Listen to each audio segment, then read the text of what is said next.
ছোট ছোট এলাচ অনেক কাজ দেয়। এই ছোট ছোট এলাচ তোমরা 5টা কালেক্ট করো।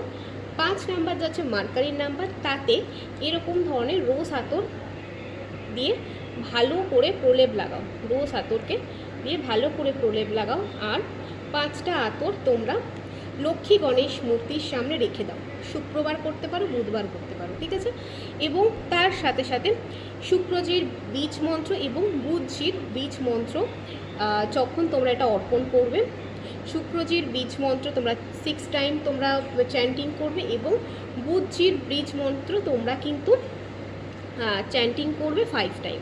চ্যান্টিং করে অবশ্যই তোমরা কিন্তু মন্দিরে তোমার লক্ষ্মী গণেশজির কাছে রাখো। যারা বিজনেস করছো বা যারা মানে কোনো মানে ভালো জব করছো, তোমরা কিন্তু এটা রেখে দিয়ে তারপরে পরের সপ্তাহে এই এলাচ দানাগুলো নিয়ে কিন্তু ছোট্ট খামে ভরে নিজের ওয়ালেটে রাখতে পারো। সেটা কিন্তু নিজের অর্থ উন্নতি হবে, বিজনেসের উন্নতি হবে এবং জবের কিন্তু প্রমোশন হবে। আর হ্যাঁ, মহাদেব।